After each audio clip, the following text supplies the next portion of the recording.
கொள்ளும் நாம் ஒவ்வொருவரும் நம் ஆன்மாவை நோக்கி உள்நோக்கிய பயணம் மேற்கொள்ள அழைப்பு விடுக்கிறார். நாம் கடந்த கால வாழ்வை திரும்பி பார்க்க வேண்டும். திருந்திய பாதையில் சிலுவையின் சுவடுகளை வாழ்ந்தாக வேண்டும். இது நம் ஒவ்வொருவருக்கும் உள்ள சவால். இதனை நாம் நிறைவேற்றுவோம் என்று மன உறுதியுடன் இந்த கல்வாரி பயணத்தை தொடர்கிறோம். முதலாம் நிலை.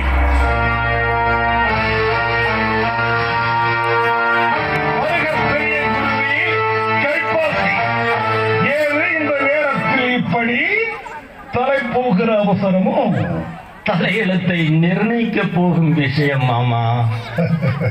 என்ன உறக்க கலக்கமா? உண்மைதான், ஆனால் விழித்துக் கொண்டேன். நாம் தாமதிக்கும் ஒவ்வொரு நொடியும் நம் பதவிக்கு ஆபத்து. ஆலயத்தில் நாம் செலுத்தும் அதிகாரத்திற்கும் ஆபத்து, நம் தலைக்கும் ஆபத்து. யார்? நசரேயனாகிய இயேசுவா. அந்த நாடோடியின் நசரேயன் நம்மை அழித்து விடுவானா? அதுவும் இந்த அன்னாசை. அலட்சியப்படுத்தாதீர்கள் மாமா. 3 ஆண்டுகளுக்கு முன் ஒரு சாதாரண தச்சரின் மகன் பேச ஆரம்பித்தான். இன்றைக்கு நாடே அவனை பற்றி பேசிக் கொண்டிருக்கிறது. ஓசனா ஓசனா என அவன் பின்னால் கூடிய கூட்டம் சாதாரண கூட்டம் அல்ல. இயேசுவுக்கு மரண தண்டனை விதிக்க வேண்டும். இந்த இரவி இயேசுவை கைது செய்ய கட்டளையிடுகிறே. மாமா, இந்த விஷயத்தில் நமக்கு உதவி செய்ய இயேசுவின் சீடன் ஒருவன் முன் வந்துள்ளான். அப்படியா? யார் அந்த நம்பிக்கை துரோகி? யூதாஸ் இஸ்காரியோத். எங்கே அவன்?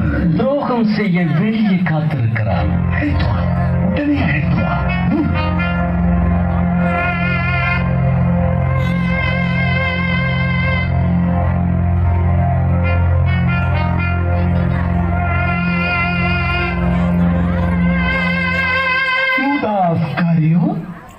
உன்னை பார்த்தால் நல்லவனாய் தெரிகிறது.